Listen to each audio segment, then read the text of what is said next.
Les 10 000 portes de January, d'Alix E. Haro, lu par Zina Kakoulia. Quand j'avais 7 ans, j'ai trouvé une porte. Je devrais peut-être mettre une majuscule à ce mot. Comme ça, tu comprendras que je ne parle pas de celle de ton jardin, ni d'une cloison ordinaire, de celle qui ouvre invariablement sur une cuisine carrelée ou un placard de chambre. Quand j'avais 7 ans, j'ai trouvé une porte. Voilà. Comme ce mot se dresse fièrement à présent. Imagine la boucle de ce P, une lucarne sur un océan de blancheur. Quand tu écoutes ce mot, j'imagine les poils de ta nuque dressés par un picotement familier. Tu ignores tout de moi. Tu ne me vois pas assise à ce bureau de bois clair. Tu ne vois pas comment la brise iodée tourne les pages, lectrice à la recherche de son signet.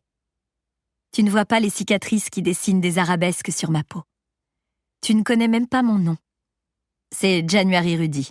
Maintenant, tu sais quelque chose de moi, et ma démonstration est fichue. Mais le mot « porte » te parle. Peut-être que tu en as déjà croisé une, au battant pourri entrebâillé au fond d'une vieille église, ou au gond huilé et brillant sur un mur de briques. Si tu fais partie de ces fantaisistes irrésistiblement attirés par les endroits inattendus, peut-être que tu en as franchi une et que tu t'es en effet retrouvé dans un endroit très inattendu. Ou peut-être que tu n'as jamais aperçu la moindre porte de ta vie. Il n'y en a plus tant que ça aujourd'hui. Mais tu en as entendu parler, n'est-ce pas? Parce qu'il existe 10 000 histoires sur 10 000 portes, et nous les connaissons aussi bien que notre nom. Elles mènent en Féerie, au Valhalla, en Atlantide, en Lémurie, au paradis et à l'enfer, dans tous ces lieux où une boussole ne te conduira jamais. Ailleurs.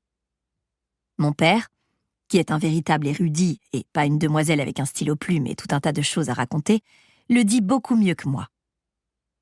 Si nous considérons les histoires comme des sites archéologiques et époustons chacune de leurs strates avec un soin méticuleux, nous finissons toujours par tomber sur une porte. Une démarcation entre ici et là, nous et eux, ordinaires et magiques. C'est quand les portes s'ouvrent, quand des choses passent d'un monde à l'autre, que les histoires adviennent.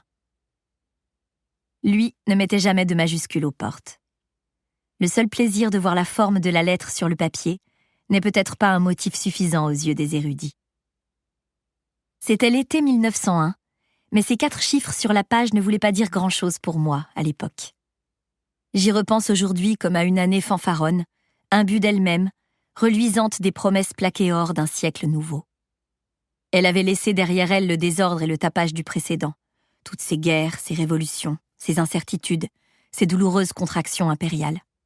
Et il n'y avait à présent plus que paix et prospérité où que porte le regard. Monsieur J.P. Morgan était devenu depuis peu l'homme le plus riche de toute l'histoire du monde.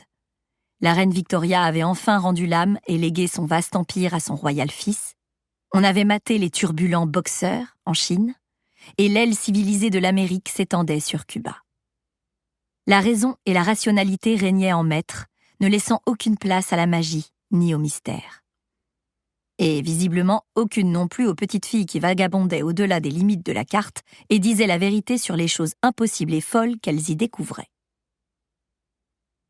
Je l'ai trouvé à la frontière occidentale du Kentucky, pile à l'endroit où l'État trempe ses orteils loqueteux dans le Mississippi. Ce n'est pas le genre de lieu où l'on s'attendrait à tomber sur quoi que ce soit de mystérieux ou même de vaguement intéressant.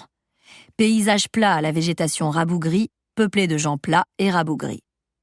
Le soleil y est 2 fois plus chaud et 3 fois plus brillant que partout ailleurs dans le pays, même à la fin du mois d'août, et tout paraît humide et collant, comme le résidu de savon qui vous reste sur la peau quand vous êtes la dernière à utiliser la salle de bain.